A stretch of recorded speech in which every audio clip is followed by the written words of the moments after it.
Então, eu sou o Eduardo, eu tenho 28 anos e eu nasci numa cidade que chama Jaíba, né, próximo ali a Janaúba, aqui no norte de Minas também, em 1994.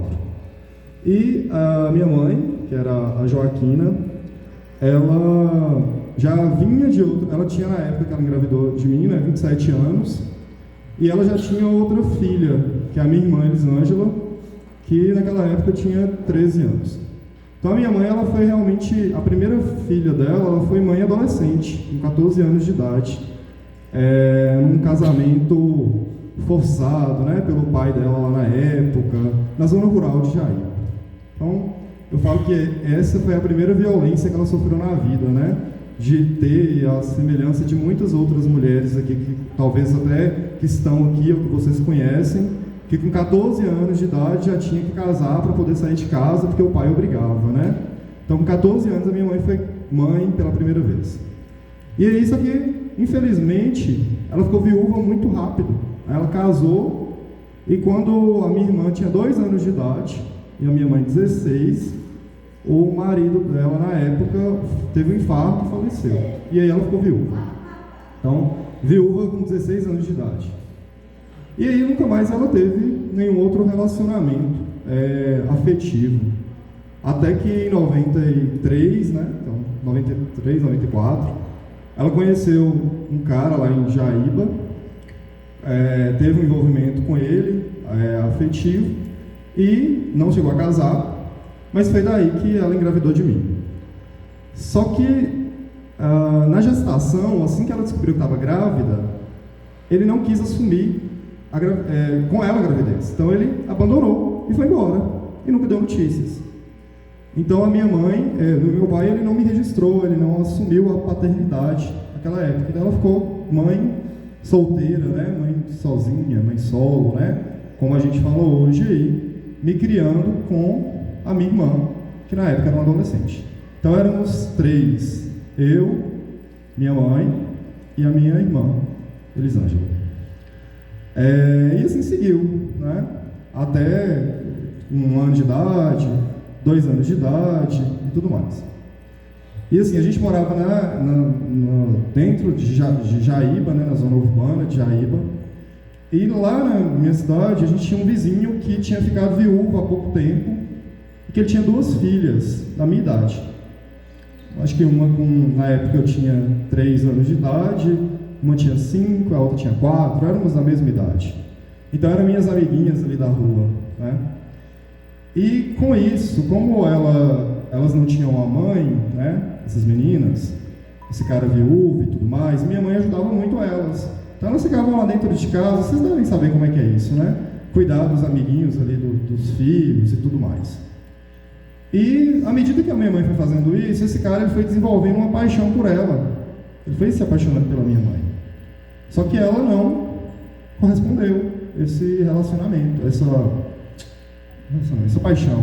Ela não correspondia a ele, ela não queria. Minha irmã falava que ela não queria mais homem, né? Porque ela já tinha passado 2 experiências muito ruins. Uma da viuvez e a outra do abandono, né, na gestação. Então realmente ele foi desenvolvendo uma paixão por ela, forçando algumas situações, mas ela não queria. Nesse meio tempo, 99, a gente está falando ali de 1999, só para situar vocês aí no tempo. Minha irmã, já com 17 anos, engravidou também do namorado e ia se casar naquele ano. Estava grávida naquele ano. Engravidou e se casou. Então, a minha irmã ia sair de casa e ia ficar eu e minha mãe. Né? Um filho muito amado, né? As lembranças que eu tenho dela são realmente muito, muito assim de... Você não vai ter o pai, mas eu vou fazer os 2 papéis.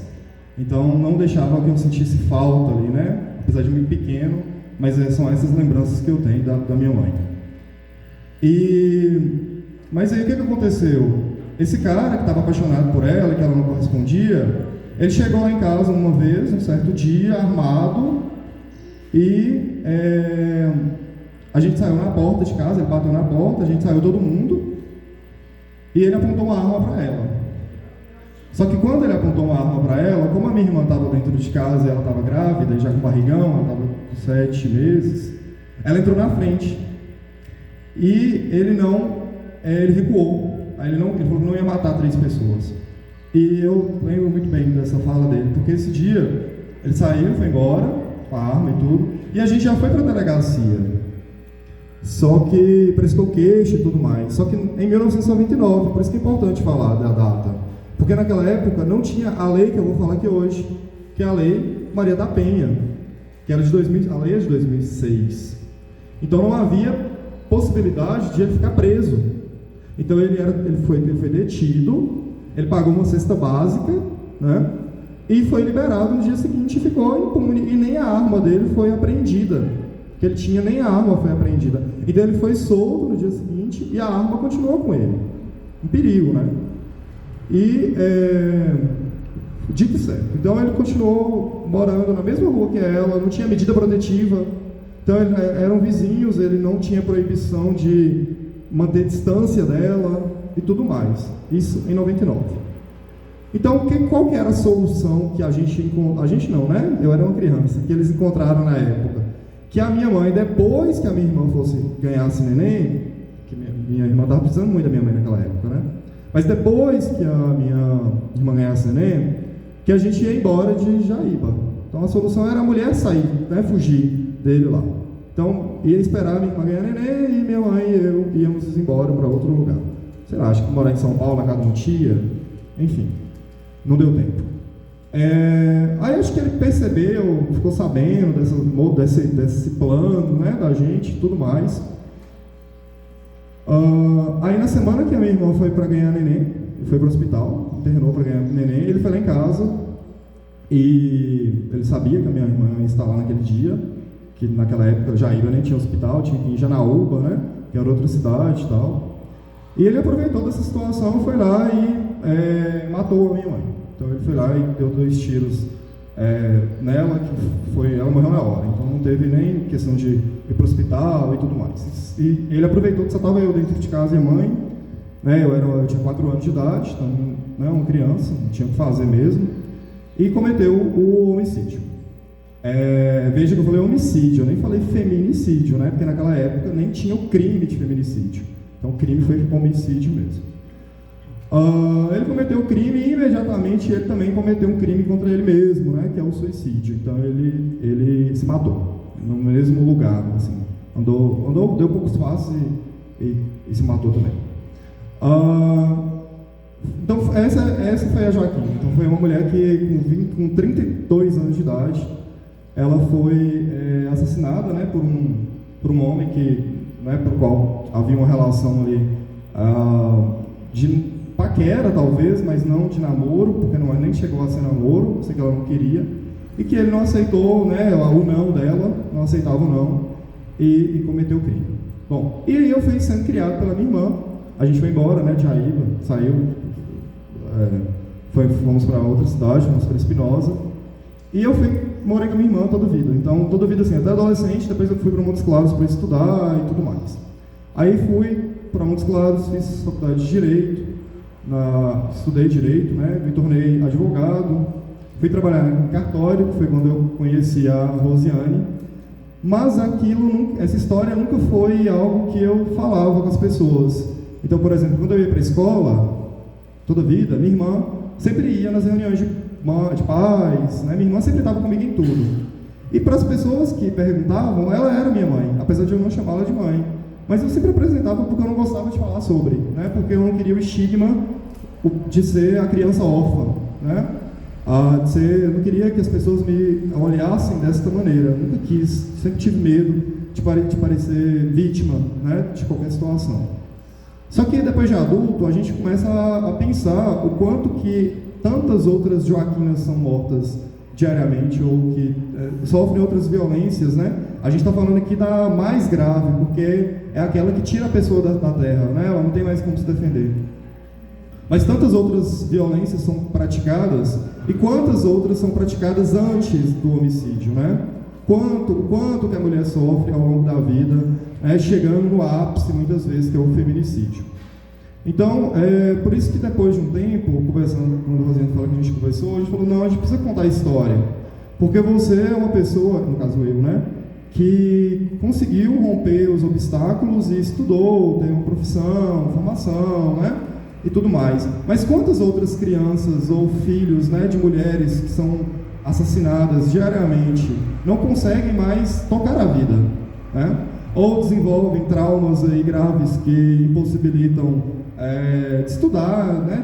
Tem dificuldade na escola, ou revoltam-se contra, né, o sistema mesmo, vão para o mundo das drogas, ou perpetua a violência, né? Se fez isso com a minha mãe, eu também posso fazer, vai para o mundo da criminalidade. Então, infelizmente, essa é a realidade de muitos outros filhos, né? Não é a minha, não é a da minha irmã, mas a gente sabe, a gente tem dados aí de que não é a realidade no Brasil esse tipo de situação. Então, usar da história dela hoje é um ponto de partida. A gente não está aqui só para falar da história da Joaquina, não. A gente usa dessa história como eu como filho, né, como homem, que está aqui falando, né, para diversas mulheres sobre violência doméstica, a gente usa dessa história para poder ter uma inspiração, né, de uma mulher que não está aqui, mas que tem um filho dela, que pode falar por ela, tem a filha dela, tem os netos dela, né? Então, por exemplo, o Daniel, que é o meu sobrinho, que estava lá na barriga da mãe dele, lá, a primeira vez que o cara apontou uma arma para minha mãe, o Daniel estava na barriga, e hoje ele está também, ele sempre está no programa, ele pode também falar. Então, a gente está falando aqui sobre filhos, né, frutos e pessoas que podem somar, pessoas que também sofrem, que podem nos procurar, para a gente falar e tentar erradicar, acabar com a violência, porque acabar com essa história de que homem, né, é dono de mulher, de que você não vai ficar comigo, igual ele falou com a minha mãe, você não vai ficar com mais ninguém, se você não vai ser minha, você não vai ser de mais ninguém, e aí mata. Não é isso o que a gente quer. Então é ressignificar e dar um novo significado para essa história que se repete na vida de muitas outras.